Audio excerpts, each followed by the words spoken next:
Hey everyone, Happy New Year. So 2023 is over, thank God. So I thought I would do my 2023 reading wrap up. I'm super excited for this. I read 32 books this year. Pretty good. So I'm just going to go through all of them and give a little summary and then let you know whether I recommend it or not. I started off the year by reading The Gungle by Stephen Rowley, and I gave it 4 stars. So I really liked it.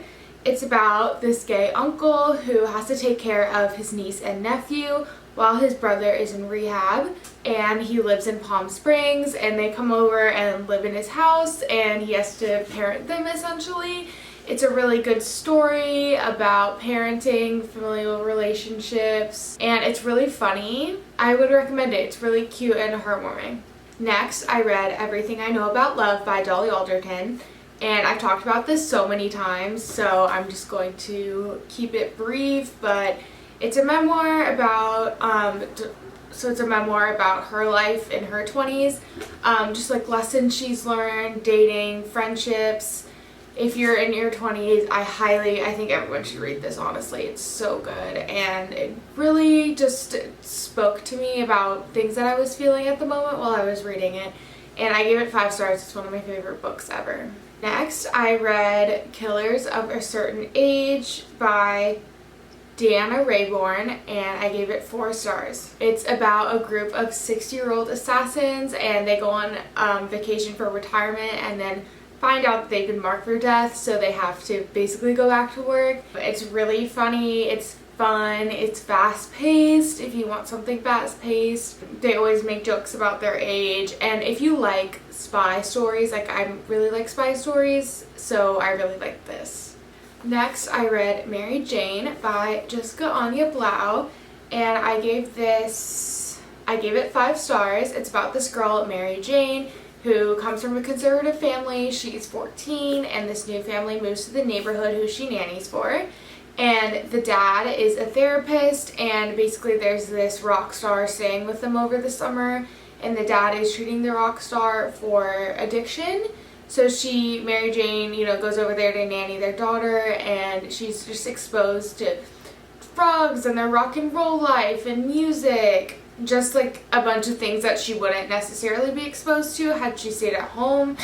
And it's about, her coming of age, kind of being exposed to all of those things while her parents also kind of being unsure about the new family. It just made me feel a lot of emotions. Also, the way that the author wrote the 14-year-old girl I thought was really funny and accurate. So I would for sure recommend that. Okay, then I read Eileen by Otessa Moshfegh, and I didn't even rate it at the time because I didn't really like it and I didn't know what to rate it. I'd probably give it like 2.5 now. It's about this woman, Eileen, who has an alcoholic father and lives with him and then works in a prison and meets the new prison psychologist that comes, and they form a friendship, and it's kind of about like her relationship with her dad and the friend, and then also different characters that are in the prison, like the inmates and other people that work there.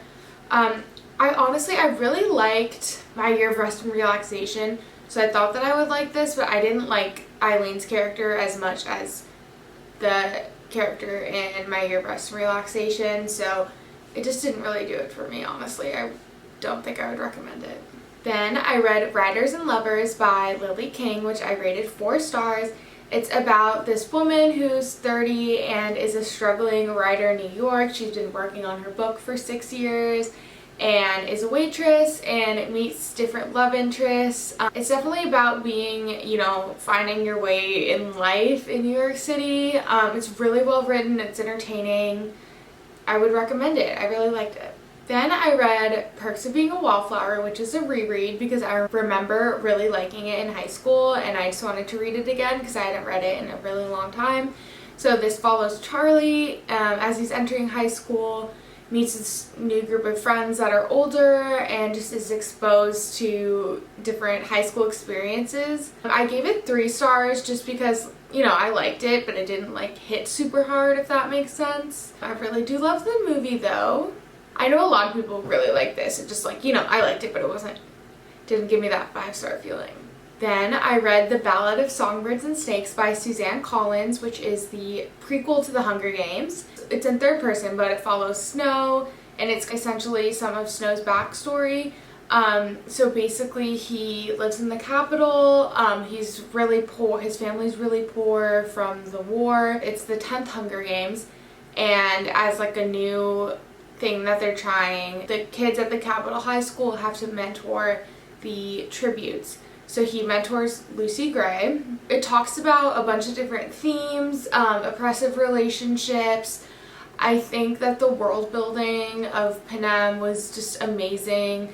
It's really interesting to see the difference between the 10th Hunger Games and then what we see in Katniss' story, and then it also shows the impact that Snow had on the games. It doesn't show how he comes to be a dictator, but you see his inner monologue and it kind of explains the way he acts in Katniss' story. And I loved the movie. I thought it was so good. Yeah, I gave it 4 stars. I'm just like a huge Hunger Games fan. I gave it 4 and not 5 just because, like, I don't know, I didn't like it as much as Katniss's books. But I would for sure recommend it if you like the Hunger Games at all. It was really good.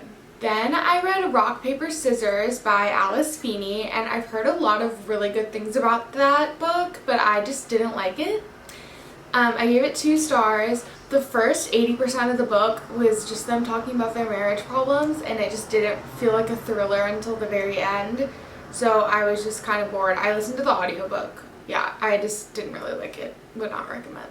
Then I read Homegoing by Ya Jessie. I gave it 5 stars. It's one of my favorite books of all time. I'm so happy I read it this year. I've also talked about this one a lot. It starts with 2 sisters and it goes down their lineage. They both were born in Ghana. One is sold to slavery in America. The other marries an English slave trader and stays in Ghana living like a luxurious life. It just shows racism throughout many, many generations. I think it's really important to read. I think everyone should read it. All of the characters tie into each other really seamlessly. The amount of research she did was so impressive. I really learned a lot. 6 stars, honestly. It was amazing. Definitely read it. Next, I read Lessons in Chemistry by Bonnie Garmis. This one's really popular. I gave it 4 stars.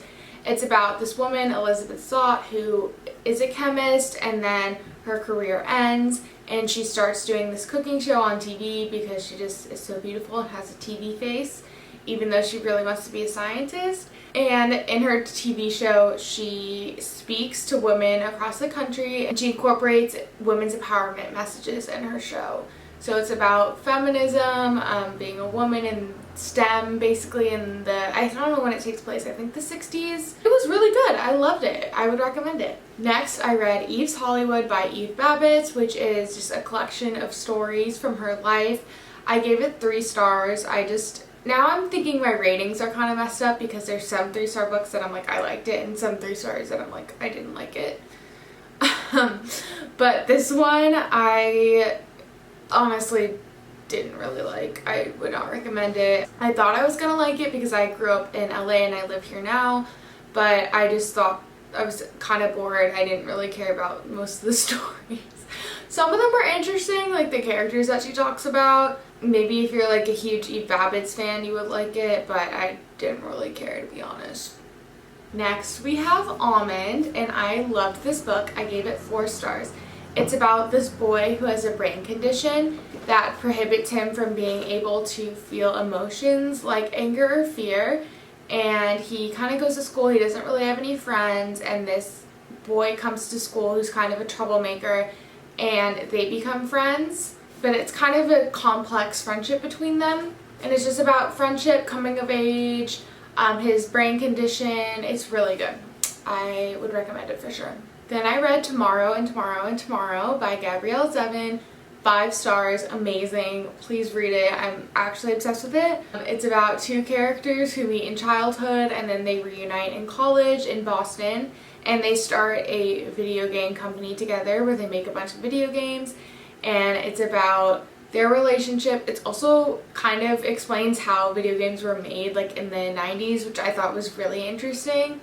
And then it literally follows them from when they were kids to like well into their adulthood, so the characters were so developed and I just really felt like they were real people. It's about miscommunication for sure, so I just like cared so much about the characters and it was so good. If you haven't read it yet, you definitely should read it. Next, I read Crying in Hmart by Michelle Zauner, and she's the artist Japanese Breakfast, in case you didn't know. It's her memoir, mostly focused on her relationship with her mom and her mom getting sick. It was just so beautifully written. It made me appreciate her music more. Like, she kind of talks about the album that she wrote while her mother was sick, and then I listened to it and I was like, oh, now I actually like understand what this is about. Even if you don't know her music, I would still recommend it, and then it's even more fun to listen to her music after. Yeah, I would recommend. I give it 4 stars. Then I read Open Water by Caleb Azuma Nelson. I gave it 3 stars. It's this really beautiful poetic story about a man and woman, and they're about being black. It was in second person, which made it hard to follow, and the really poetic writing made it hard to follow. It definitely was good and really beautiful. I just like honestly kind of forgot about it after, and again the writing for me was hard to follow, so I don't think the impact was made on me that it was intended to. This is definitely more of a subjective opinion. Like, I would say it's a good book, but I just didn't love it that much, to be honest. Then I read The House Across the Lake by Riley Sager, and I really liked the book the whole time. I loved it until the reveal at the end, and that just wasn't really my cup of tea, so I ended up giving it 3 stars. But again, this one kind of, I feel like you like it or not, whether you like the reveal. Like, some people hate the book and some people love the book, but yeah, I would say I recommend it if you want a thriller that's like fast-paced. I'm definitely excited to read more Riley Sager this year. I read Lock Every Door and The House Across the Lake, and I'm definitely want to read more this year. Next, I read Finding Me by Viola Davis. It's her memoir. I definitely recommend listening to the audiobook. It's about her life, how she became an actress, her struggles even after she became an actress, which I think was really interesting because I was listening to it during the writer's strike, and basically them saying that most of them don't get paid enough, and how Viola had a bunch of work and still could barely afford rent. It is just one of the most meaningful, impactful stories. The way she tells it in the audiobook is so incredible. 5 stars, one of my favorite books I read this year. Definitely listen to it. For sure, listen to it. Okay, next I read The Handmade Sale because I just feel like it's one of those classics that everyone has to read. It's so important. For some reason it took me a really long time to read it. I feel like it was just kind of slow. I gave it 4 stars because of the impact, but like I wasn't dying to read it, if that makes sense. Like, I don't even think I'm gonna read the second one, to be honest. I think I'm just gonna watch the show. But you know, because it's so classic and about its societal commentary, I would say that I recommend it. Next, I read A Certain Hunger by Chelsea G. Summers. I rated it 4 stars. This is about a food critic who is a cannibal, and she dates men and kills them and eats them. If you're not into cannibalism and it really grosses you out, I would not recommend this book. It definitely made my stomach churn at times, but it was really good. It was entertaining. It was really well written. I loved just like psychoanalyzing the main character because she's obviously so horrible. If you like weird stuff, I would recommend this book. Okay, this year I read the Harry Potter series. I read the first one last year, so that's why it's not included in this. So I had seen all the movies growing up, but I've never read the series, so I did that for the first time this year. And I know like everyone has read it, but for some reason, if you haven't, you absolutely need to read them because I understand what's going on in the movie so much more. I read them all so quickly. I also watched the movie right after I finished each book. So I compared the book to the movie immediately. I started reading them around the fall time too, and they're just the perfect fall into winter book. So definitely recommend that. I gave the whole series 5 stars. Then I read The Pisces by Melissa Broder, and I gave that 4 stars. It's about this woman who goes through this breakup in Arizona, and she's getting her PhD, I think, and her sister offers her to get away just like from her town and stay in LA over the summer at her house in Venice to dog sit. But she makes her go to this therapy group for love addiction. And just the way, if you've ever read Melissa Berger before, she writes in a really interesting way. It's really vulgar and raw and weird, but I really liked it, and the way that she describes characters is just really realistic, and it was really funny. It kind of felt like a friend was talking to you about their bad Tinder dates. Low-key, I want an A24 movie adaptation of this because it would be really good. So yes, 4 stars, recommend. If you like weird stuff, if you like super plot driven books, maybe not, although I did think that there was a plot that I was interested in. But yeah, I would recommend. Then I read I listened to The Woman in Me, which is Britney Spears' memoir. I didn't rate this just because it's, I don't know, her story. I didn't really want to rate it. It was okay. Like, I kind of was too young when she was going through all that stuff, so it was interesting to hear it.